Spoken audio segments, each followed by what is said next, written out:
Hi, everybody. Bison Video Blog. Happy Halloween to all those out there. Presented by Gate City Bank with Jeff Kolpack. I'm Dom Izzo. North Dakota State set for the final 3 games of this 2022 regular season and a first trip to Macomb, Illinois since 2018. The Leathernecks on deck, a winless team, which we'll chat about plenty here in a second. The Bison got right on Saturday, Jeffrey, most complete game of the season and win over Illinois State. They hold the Redbirds to 76 yards offensively, and with the other harebrained things that went on in the Valley, they find themselves in second place with 3 games to go. Well, first, happy Halloween. I see you're going as a frustrated Mets and Jets fan.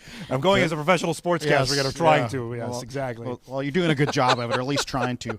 I thought it was their most complete game of the season. I think that's and we kind of figured that after the game, but as the more you digest into it and really get into it, I think the tackling was much better. I think the film review proved that the tackling was much better.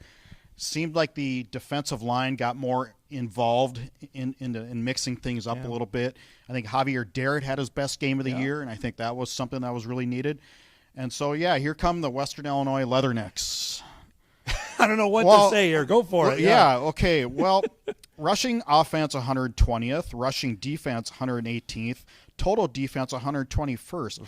Dom, there are 123 teams in the FCS subdivision. So not only can they not score or have trouble scoring, they can't stop anybody either. It's been historically, statistically, one of the worst years I've seen in Valley football. We've seen some bad ones. South Dakota 2012, their first year in the Valley. Indiana State in 2013 was not good. They are right up there. Myers Hendrickson in his first year as a former Western Illinois player taking over in Macomb. We have been there plenty enough times where the Bison have had some real struggles down there. I point to 2011, 2014 with Carson Wentz in his first year, 2016. None of those games, and that last one was a night game. There have been some real struggles just because it's just unlike any atmosphere the Bison will play in front of. I remember the first year we were there, and I can't remember what year it was, 08 or 09 or something like that.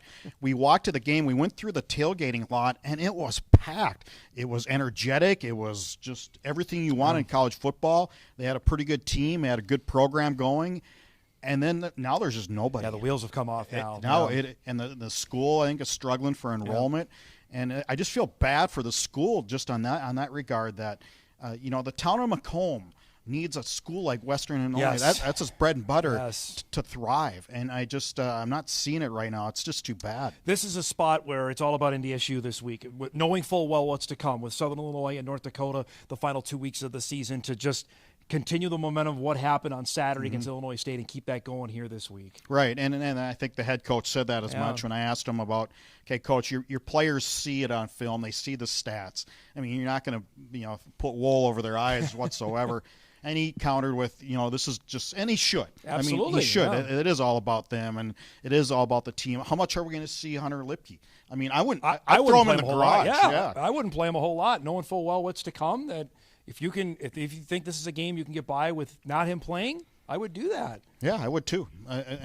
But then you also got to make sure you're prepared. Correct. Too. I mean, you can't go in there saying, okay, guys, we're going to rest everybody. Roll the ball out and we know we're going to dominate the football game. You still have to go out there because there have been times where this team, this particular season, in opportunities you think they would run away, it has not happened this year. No, this is no time to take a step back. Correct. Because we said that with the Illinois State game, that this is a jumping off point potentially for this team to make a playoff run. I think we saw that Saturday. Now is no time to dial it back either. When you look at the rest of the Valley here, Biggie on Saturday in Cedar Falls. I know Bison fans will keep an eye on that one. South Dakota State plays at Northern Iowa. The Panthers here, they come with another resurrection of their season. Can they do it again Saturday with the number 1 Jackrabbits in town? Yeah, I don't think no reason not. I think Theo Day is finding himself as a quarterback there. Great game on Saturday. And it has a lot of confidence going.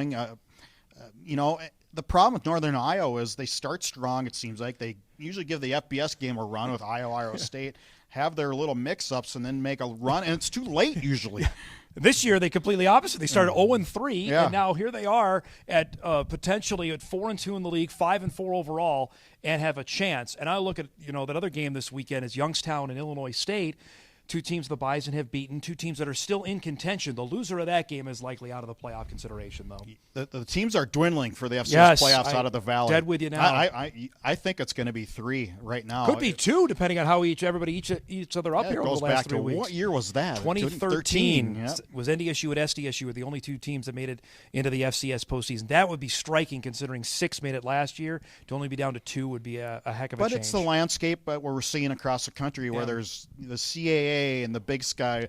Whether you like them or not, they still have a lot of teams with 2 losses or fewer, and hey, we're in November. Yeah, it's time now. It's time to remember November, as Craig Bowl used to tell us all the way back in 2013. But this Bison football team set for a road trip in Macomb. Reminder, this week the game is on ESPN Plus. You're going to hammer that. It's the Missouri Valley week. Game of the Week. It is not on WDAY. It's on ESPN Plus this week. We, of course, will be there for full coverage. Bison Game Day live in Macomb Saturday morning at 10 a.m. And you'll have all the highlights and reaction on WDAY at 6 and 10 on Saturday. For Jeff Kolpack, I'm Dom Izzo. Happy Halloween, everybody. It's the latest Bison Video Blog, brought to you by Gate City Bank.